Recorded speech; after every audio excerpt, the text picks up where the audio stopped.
Buenas tardes. La verdad que es un privilegio, una alegría también para mí estar aquí. Gracias por la recepción. Ahora, como dijo Roberto, me siento como en casa, me siento en familia. Siempre es una alegría poder compartir con esta iglesia tan querida que sentimos tanto en el corazón. Estaba pensando algo para compartir y también hablando un poco con Roberto acerca de las necesidades de las iglesias en este tiempo, y hay un tema que viene siempre a mi corazón, particularmente también, me parece que como un residuo que nos ha quedado muchas veces en este tiempo de pandemia es cierto distanciamiento personal, cierta comunión que durante un tiempo tuvimos, que en algún tiempo por tener que no compartir tal vez actividades de la iglesia o este tiempo de comunión, de congregación, fuimos perdiendo, y con que eso fue ganando nuestro corazón, y nuestro corazón se fue acostumbrando a eso, a este distanciamiento, a dejar de participar no solo de la vida de la iglesia, sino también de la comunión unos con otros como hermanos.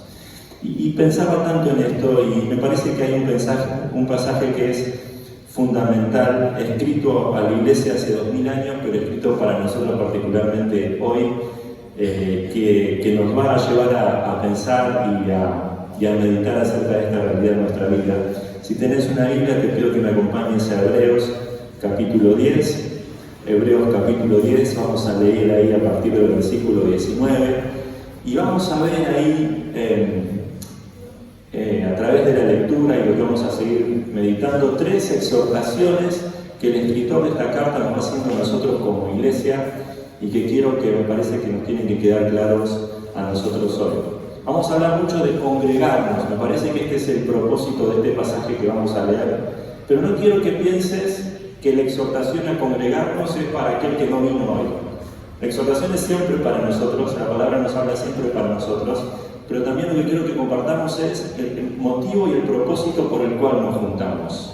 No estamos simplemente para repetir una costumbre, no estamos simplemente para hacer caso a una tradición, para que la tradición no perezca, sino que estamos con un propósito real que el Señor tiene para nosotros hoy, para tu vida, para tu familia, para esta iglesia y para su iglesia en todo lugar. Entonces tenemos ahí la palabra del Señor abierta, estamos en Hebreos capítulo 10, y leemos a partir del versículo 19, como sigue. Así que, hermanos, teniendo libertad para entrar en el lugar santísimo por la sangre de Jesucristo, por el camino nuevo y vivo que Él nos abrió a través del velo, esto es, de su carne, y teniendo un gran sacerdote sobre la casa de Dios, acerquémonos con corazón sincero, en plena certidumbre de fe, purificados los corazones de mala conciencia y lavados los cuerpos con agua pura. Mantengamos firme, sin fluctuar, la profesión de nuestra esperanza, porque fiel es el que prometió. Y considerémonos unos a otros para estimularnos al amor y a las buenas obras, no dejando de congregarnos como algunos tienen por costumbre, sino exhortándonos, y tanto más cuanto veis que aquel día se acerca. Tremendo pasaje, tremenda exhortación.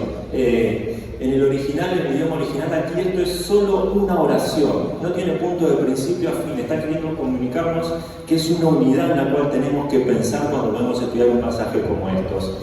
Y aquí me parece claramente en este pasaje 3 exhortaciones que el escritor de esta carta le da a la iglesia en general, no se lo da a cristianos en particulares, individuales, para que nosotros pensemos que es simplemente para mí. Porque las 3 exhortaciones están en plural, está escribiendo a una comunidad, está escribiendo a un grupo de hermanos que quiere y que piensa y que tiene la intención de que adopten para sí estas propias exhortaciones. Y cuando pensamos en el mensaje central, el contexto general es acerca de la responsabilidad y el deber que tenemos como creyentes de congregarnos y de participar en la asamblea de la iglesia, cuando la iglesia se reúne.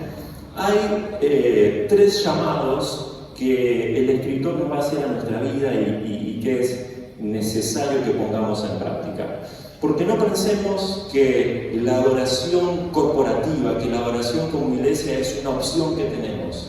No pensemos que es simplemente algo incidental en nuestra vida, sino que es algo fundamental, es algo esencial, es algo que no solamente es un privilegio, sino que es un deber que tenemos como cristianos y como hijos de Dios.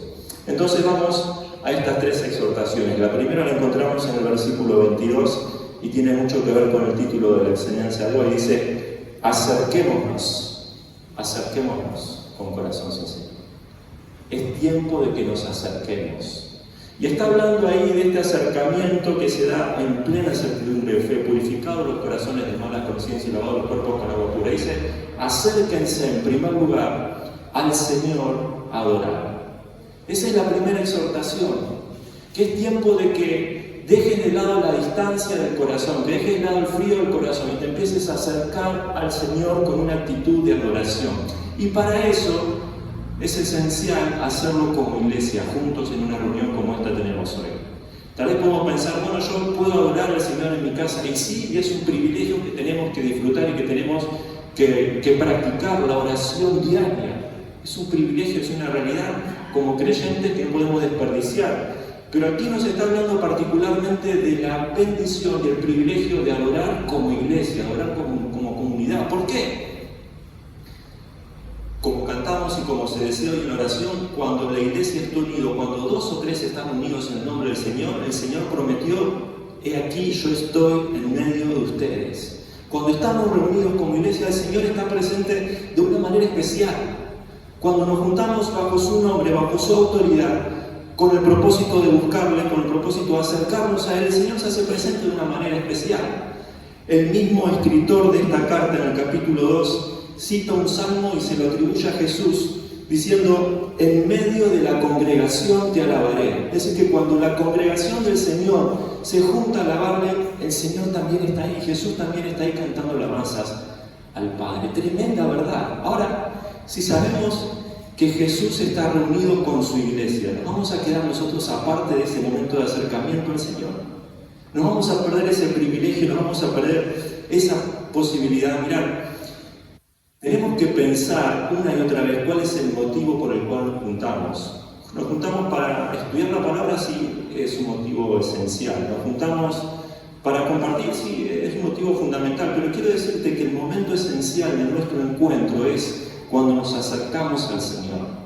Cuando juntos nos acercamos al Señor para adorarle, para estar cerca y para disfrutar de su presencia. Esta es una realidad que nosotros, como la tenemos tan presentes en nuestra vida de creyente, la damos por descontado y no nos damos cuenta del privilegio tremendo que tenemos. Y precisamente está en esta carta donde el escritor le escribe a un grupo de judíos, por eso se llama hebreos, porque está escrito para una congregación que tiene en mente todo el contexto, todo el trasfondo del Antiguo Testamento, que muchas veces, por lo que vemos de la carta, estaban pasando por tiempo de persecución y algunos dicen estaban pensando volver atrás a esas prácticas del judaísmo. Pero por eso empezamos nosotros leyendo a partir del versículo 19, y por eso arranca este párrafo llevándonos a lo que era a tratar de acercarse al Señor antes de Jesús. Lo que era tratar de tener comunión y tratar de adorar al Señor antes de que Cristo venga a dar su vida por nosotros. Vamos otra vez al versículo 19, fíjense. Así que, hermanos, teniendo libertad para entrar al lugar santísimo por la sangre de Jesucristo, por el camino nuevo y vivo que Él nos abrió a través del velo, esto es, de su carne, y teniendo un gran sacerdote sobre la casa de Dios, teniendo eso, acerquémonos. Una y otra vez, este párrafo, y bueno, toda la carta de Hebreos anteriormente está sentando las bases para estos puntos de aplicación que nosotros vemos hoy.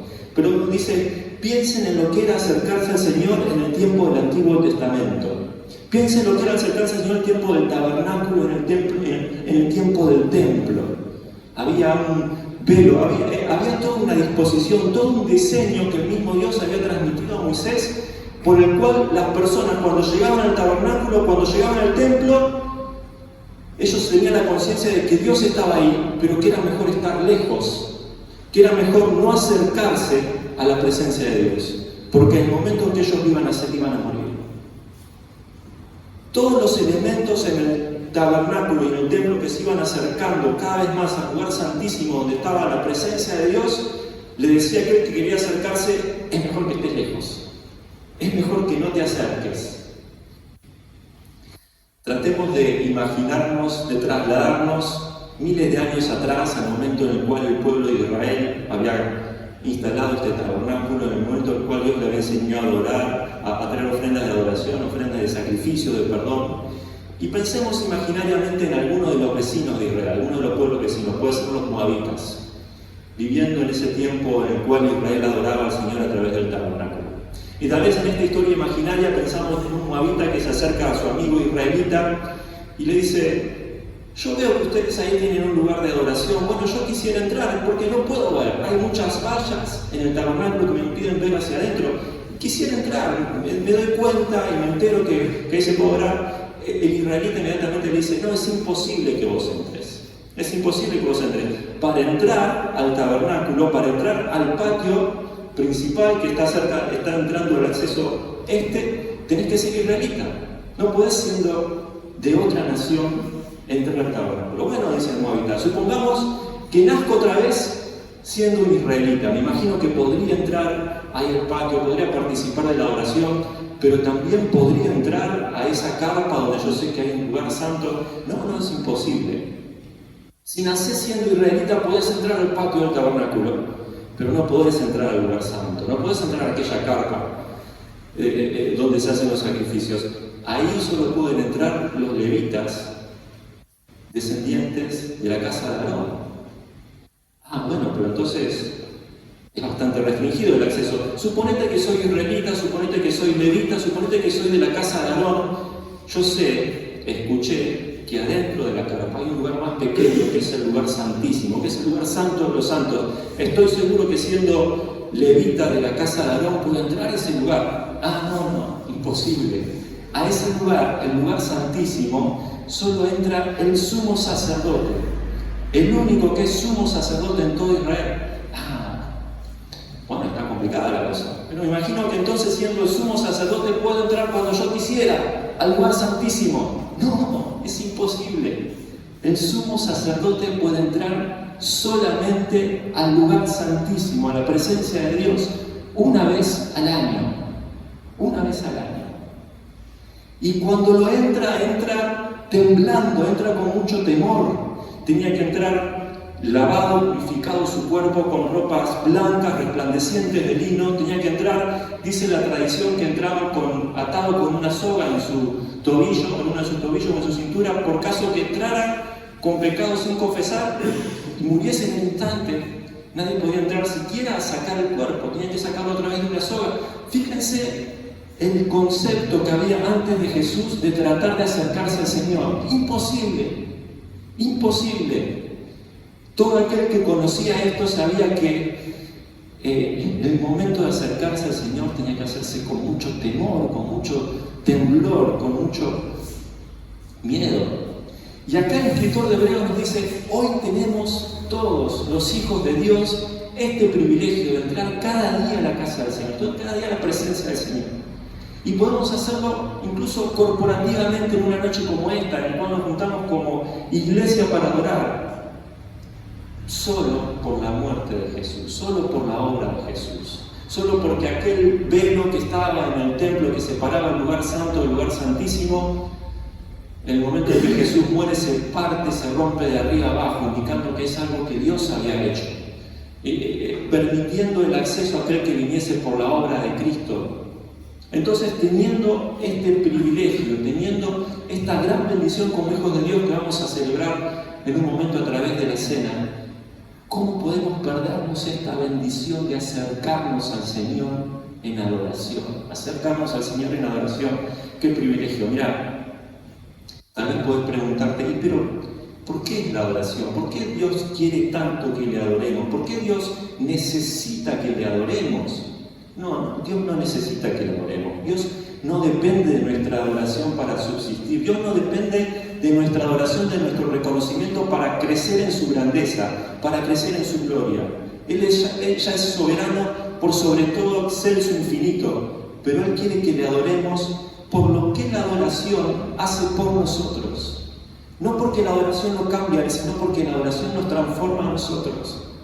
Cuando nos acercamos a la presencia del Señor, cuando contemplamos su santidad, cuando le conocemos, cuando cantamos, esa imagen del Señor Jesucristo se va reflejando cada vez más en nosotros. y somos transformados a su imagen. Es lo que dice el apóstol Pablo en 2 Corintios capítulo 3, 18. Por tanto, nosotros todos, mirando a cara descubierta como en un espejo la gloria del Señor, somos transformados de gloria en la misma imagen, como por el Espíritu del Señor. Transformados a su imagen a medida que la adoramos. Bueno, entonces nos dice el pasaje, ¿y cómo es que debemos acercarnos al Señor? ¿Cómo es que debemos adorarnos? Dice, versículo 22, en primer lugar, en plena certidumbre de fe. En plena certidumbre de fe, con plena confianza, porque venimos por la obra de Cristo. No venimos por nuestros propios méritos, no venimos por lo que hagamos, sea bueno, sea malo. No hay impedimento para acercarnos cuando lo hacemos por la obra de Cristo, esa obra de Cristo que es perfecta. Cuando pienso en mi vida pasada, pienso que no hay pecado que la obra de Cristo no pueda perdonar. No importa cuál haya sido nuestro trasfondo, no importa cuál haya sido nuestra caída más profunda. Si venimos con arrepentimiento genuino y fe que el Señor puede limpiarnos, no hay pecado tan hondo y tan sucio que el Señor no pueda limpiar y no pueda perdonar. Pero al mismo tiempo tampoco hay una obra buena que yo pueda hacer para merecerlo. Tal vez alguno viene de un trasfondo religioso y de una vida cristiana de toda su vida y piensa que tiene algún mérito propio para poder acercarse a ese lugar santísimo, a la presencia del Señor. No te equivoques. No te equivoques. Podemos venir solo por la obra de Cristo, solo por la persona de Jesús, solo por su vida entregada, por ese velo que acá nos dice el pasaje que se partió, que es la sangre del Señor Jesucristo daba por nosotros. Por eso dice el mismo autor Hebreos, en capítulo 4, versículo 16, por tanto, acerquémonos confiadamente al trono de la gracia. Ya no estamos ante un trono que es simplemente de juicio, ahora estamos ante un trono de la gracia. Por eso acerquémonos con confianza, porque venimos por la obra de Jesús. Acerquémonos para alcanzar misericordia, para hallar gracia para el momento oportuno, para cuando necesitemos ayuda, pero con confianza, porque es Cristo el que hizo la obra por nosotros. Ahora, dice, cuando te acercas al Señor en la oración, cuando venimos a un momento como esto, no solo tenemos que venir con plena certidumbre de fe, con plena confianza, sino dice, purificado el cuerpo, purificado el corazón. Habla una y otra vez y nos lleva a esta imagen del sacerdote como tenía que limpiarse. Y nos dice que de la misma manera, así como Cristo hizo una obra perfecta y pagó un precio tan alto por nuestra salvación, no tenemos que menospreciar ese costo tan profundo. ¿Sabes? A nosotros nos parece que la salvación es algo para nosotros gratuito. Y como no tiene costo para nosotros, podemos vivir de la manera que querramos, ahora que somos salvos. No te confundas. Fue pagado un precio muy alto por nuestra salvación. Fue pagado un precio muy precioso por nuestra salvación. La sangre del mismo Señor Jesucristo. Por eso no podemos vivir esta vida cristiana como si fuera lo mismo para nosotros pecar que no pecar. Tenemos que buscar y avanzar hacia la santificación constante, permanente, buscando que el Señor nos limpie y renueve nuestro corazón. Ya no querramos ser como los cristianos del Antiguo Testamento que se acercan una vez al año. Es nuestro privilegio hacerlo cada día, es nuestro privilegio hacerlo cada domingo cuando la iglesia se junta, poder estar ahí para acercarnos juntos al Señor. En segundo lugar, hay otro tipo de acercamiento que nos dice aquí el escritor que tenemos que hacer.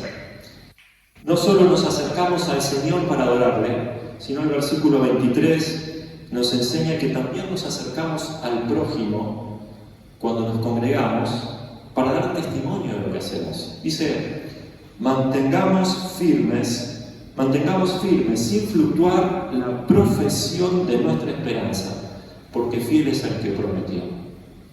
Ahí dice que cuando nos congregamos hacemos una profesión, estamos contando, estamos testificando de algo que pasó en nuestra vida. Cuando venís a la iglesia a adorar, le estás diciendo a tu familia, le estás diciendo a tus vecinos, le estamos diciendo al barrio, a la gente que pasa por la calle, que nosotros creemos. Estamos profesando, estamos confesando lo que hay en nuestro corazón, la esperanza que nos transformó. Y que 2000 años después de que el Señor Jesús vino, murió, resucitó y ascendió, hoy tiene un pueblo que Él escogió, que Él formó aquí, en este lugar, en este tiempo, que cree y que se junta para confesarlo y para demostrarle al mundo que hay esperanza en Jesús, que hay vida en Jesús. Mantengamos firme, sin fluctuar, la profesión de nuestra esperanza. Y esto es así porque la Biblia nos enseña, y porque tal vez es nuestra experiencia antes de venir a Jesús, que aquellos que no conocen a Cristo viven en este mundo sin esperanza. Esa es la característica central de aquel que todavía no ha tenido un encuentro, un acercamiento con el Señor, un encuentro personal con el Señor. Efesios 2:12 dice: en aquel tiempo, antes de conocer a Cristo, ustedes estaban sin Dios, vivían en este mundo sin Dios y sin esperanza. 1 Pedro 3:15 dice: estén siempre preparados para presentar defensa con mansedumbre, reverencia de la razón, ante todo aquel que demanda razón de la esperanza que hay en ustedes. Es decir, que nuestro testimonio ante el mundo es vivir esta esperanza y es contar de esta esperanza. Por eso tenemos que renovarnos cada día en la esperanza, porque eso es lo que estamos testificando. Eso es lo que estamos confesando en este mundo que vivimos. Esa debe ser nuestra característica como creyentes. No podemos vivir desahuciados, no podemos vivir derrotados, porque nuestro mensaje, el mensaje que creímos, el mensaje que vivimos, es un mensaje de esperanza. Es un mensaje que nos hace pensar que si Cristo estuvo dispuesto a llevar nuestras enfermedades, si Cristo estuvo dispuesto a sufrir nuestro dolor, si Cristo estuvo dispuesto a soportar nuestro pecado, si Él estuvo dispuesto a pagar la deuda de nuestro pecado para que nosotros tengamos y accedamos su gloria, ¿cómo no vamos a tener esperanza? Ese es el punto al cual Dios nos ama. ¿Acaso creemos que Dios está corto de recursos para responder a las oraciones? ¿Acaso creemos que Dios ya agotó todo? ¿Que Dios ya no tiene más poder para responder? Si Él estuvo dispuesto a entregar a su propio Hijo, es lo que dice el apóstol Pablo en Romanos: el que no escatimó a su propio Hijo, sino que lo entregó por nosotros, ¿cómo no nos dará también con Él todas las cosas? Tenemos que vivir renovados en esta esperanza de que este es el Dios que nos transformó, y este es el Dios que tenemos y que está con nosotros. ¿Cómo es que debemos acercarnos entonces al mundo a profesar? Bueno, dice: mantengamos firmes, sin fluctuar. Tenemos que acercarnos en nuestro testimonio sin titubear, sin dudar. Porque pasa que muchas veces nos desanimamos, pasa que muchas veces es muy fácil bajar los brazos, pasa que muchas veces las pruebas son muy duras, las tentaciones parecen irresistibles. Pasa que muchas veces el cansancio gana nuestro corazón. ¿Y qué es? ¿Por qué es esto? Porque tal vez nos concentramos y pusimos nuestra esperanza en nosotros mismos, pusimos nuestra esperanza en algunas personas, pusimos nuestra esperanza en ciertas situaciones. Entonces, una y otra vez encontramos que estas cosas en las cuales pusimos nuestra esperanza nos decepcionaron. Pero acá el pasaje nos dice que nosotros tenemos que estar firmes sin fluctuar, porque fiel es el que prometió. Es decir, nuestra esperanza tiene que estar en que el Señor es fiel, tiene que estar en su fidelidad, tiene que estar en sus promesas y que sus promesas se cumplen. Entonces, mis hermanos, tal vez estemos desanimados, tal vez estemos en un tiempo dudando, tal vez estemos en un tiempo en el cual quisiéramos tener una vida un poco más sencilla, que nos parece que nuestra vida sería así si dejamos de adorar en comunidad, si dejamos de congregarnos. Poné tus ojos en Jesús, poné tus ojos en aquel que es fiel, poné tus ojos en aquel que prometió que siempre iba a estar con nosotros, que nunca nos iba a dejar, que nunca nos iba a abandonar. Aquel que prometió que nunca nos iba a desamparar, porque nuestra firmeza, nuestra fidelidad no se basa, no está fundada en nuestra propia tenacidad, no está fundada en nuestro propio compromiso, sino que está fundada en la fidelidad de Dios, está fundada en las promesas de Dios. Y es que podemos perseverar porque es su promesa que Él nunca va a abandonar a sus hijos. Dice Hebreos capítulo 6, versículo 19. Esta esperanza mantiene nuestra alma firme y segura, como un ancla, y penetra hasta detrás del velo donde Jesús, nuestro precursor, entró por nosotros y llegó a ser sumo sacerdote para siempre, según el orden de Melquisedec. La esperanza como un ancla que es firme y seguro. Sigamos creciendo y estemos firmes en la esperanza. Y porque eso es lo que tenemos que hacer, tenemos que profesar nuestra fe. Y seamos sinceros con esto. A veces, ¿cuál es el propósito por el cual nos juntamos? A veces parece que los mensajes de las iglesias, los mensajes que damos desde el púlpito no son los más atractivos. Hoy tenemos millones de opciones por internet que nos tientan a escuchar mejores mensajes que lo que podemos predicar desde acá. Tal vez reconozcamos que la alabanza que podemos hacer no es lo mejor que nosotros hubiéramos pensado, lo que nosotros nos gustaría, pero dejemos de pensar que venimos a la iglesia para ser entretenidos. No venimos a la iglesia para que pasemos un buen tiempo simplemente. Venimos a la iglesia para dar profesión, venimos a la iglesia para contarle al mundo que creemos en Jesús, para contarle al mundo y para testificarle que hay esperanza en Jesús.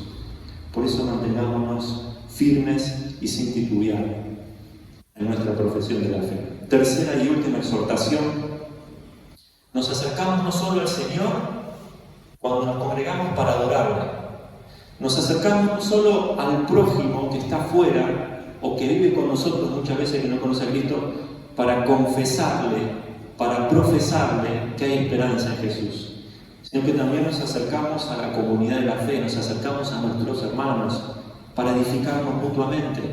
Así termina este pasaje. Versículo 24, la tercera exhortación es: considerémonos unos a otros para estimularnos al amor y a las buenas obras, no dejando de congregarnos como algunos tienen por costumbre, sino exhortándonos, y tanto más cuando ven que aquel día se acerca. Este es el desafío que nos enseña la palabra una y otra vez, que la vida cristiana es una vida para vivirla en comunidad. La vida cristiana es una vida que nunca fue entendida para vivirla aislados, como cristianos individuales que viven en su mundo, que una vez cada tanto o incluso una vez por semana se acuerdan que tienen que congregarse, participan de un culto, terminan y salen disparados para su mundo, para sus cosas. No es esa la vida cristiana que el Señor planeó para nosotros. No es como el Señor diseñó a su iglesia para que funcione. Una y otra vez nos encontramos en las Escrituras con exhortaciones a responsabilidades y deberes que nos tenemos unos para con otros. Fíjense, tengo aquí escrito algunos de los unos a otros que nos enseña la palabra. Voy a tratar de vérselo rápidamente para que tengamos el mensaje que nos quiere transmitir el Señor. Lávense los pies unos a otros, ámense los unos a los otros, hónrense los unos a los otros, vivan en armonía unos con otros, no nos juzguemos unos a otros, no hablen mal los unos de los otros, edifíquense unos a otros, recíbanse unos a otros, amonéstense unos a otros, preocúpense unos por otros, ministren dones unos a los otros, salúdense unos a otros, sírvanse los unos a los otros, sobrelleven los unos las cargas de los otros, sométanse unos a otros, anímense unos a otros, exhórtense los unos a los otros, confiesen sus ofensas unos a otros, hospédense los unos a los otros, tengamos comunión unos con otros. Es abrumadora la carga de la evidencia acerca de que tenemos que vivir en comunidad. Ahora, la pregunta es: ¿me estoy acercando a mi hermano? Y si me estoy acercando, ¿para qué lo estoy haciendo? ¿Con qué propósito? Porque a veces nos acercamos muchas veces más que para construir, para derribar, más que para edificar, para destruir, para tirar abajo.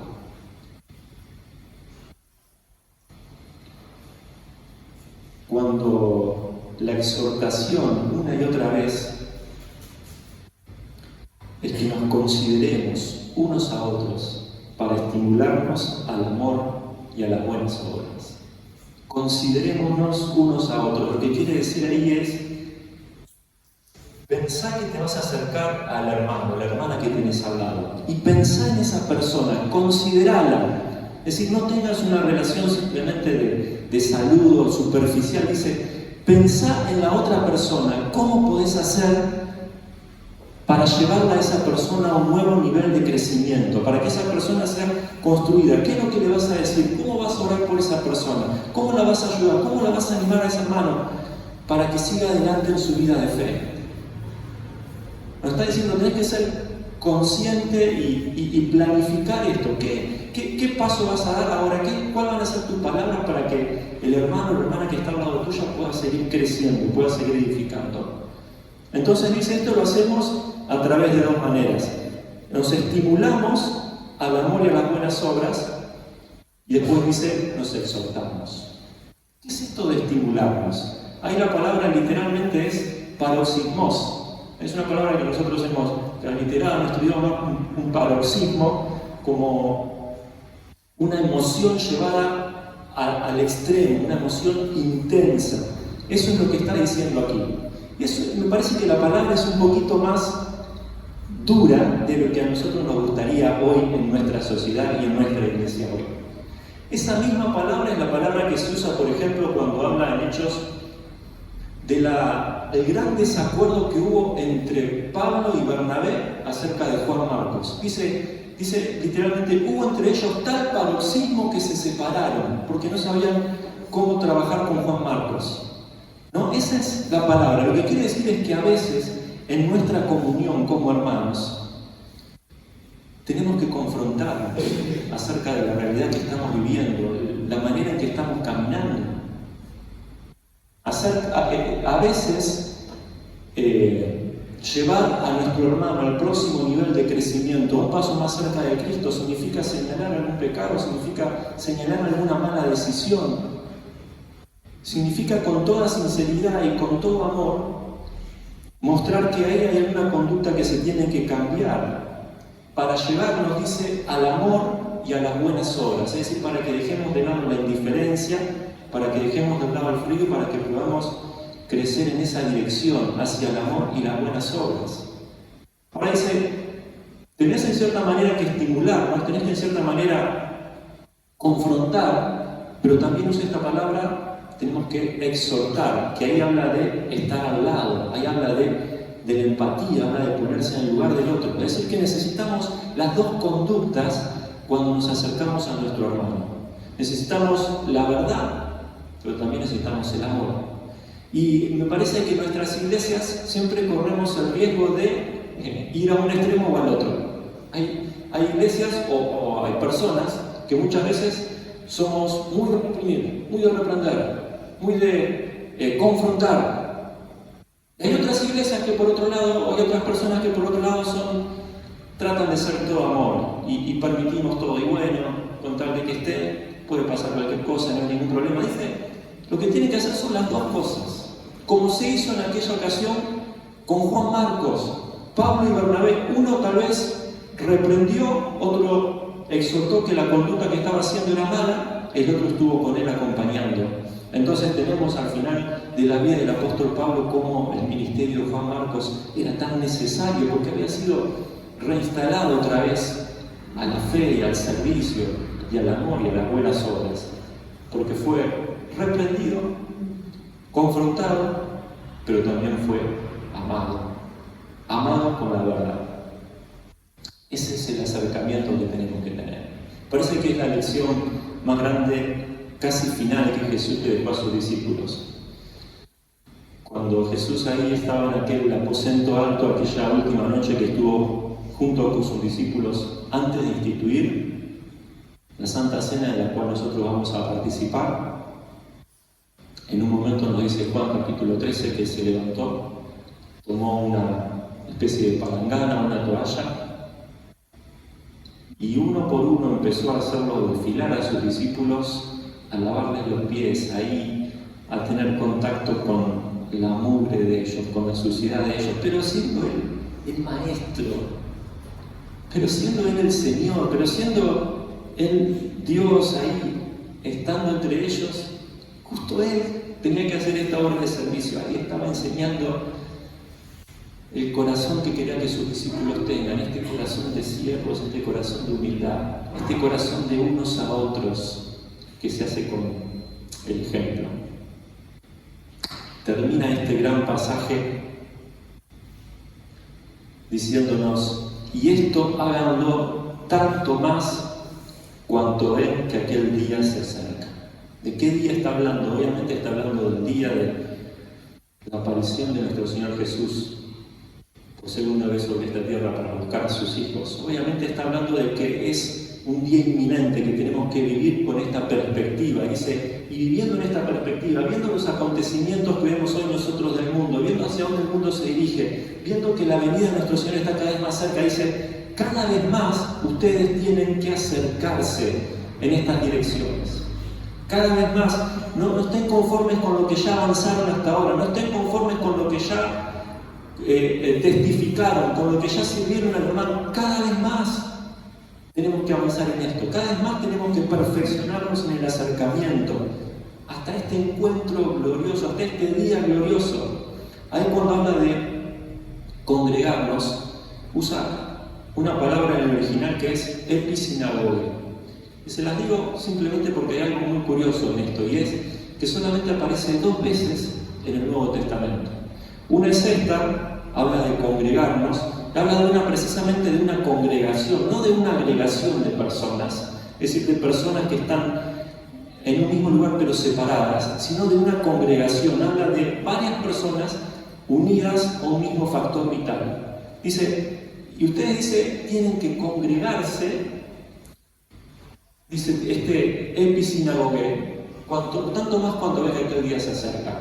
Porque la otra vez que aparece esta palabra es en 2 Tesalonicenses capítulo 2, versículo 1. Y ahí habla de la venida de nuestro Señor Jesucristo y de nuestra reunión con Él, de nuestra episinagoge con Él, de nuestra congregación con Él. Lo que está diciendo es, lo que ustedes viven acá hoy cuando se congregan, lo que pueden disfrutar, el privilegio que tenemos hoy, es un anticipo de lo que va a ser nuestra reunión con Él, nuestra congregación cuando Jesús venga, que va a ser una reunión que se va a dar especialmente en un momento, pero que va a ser para toda una eternidad.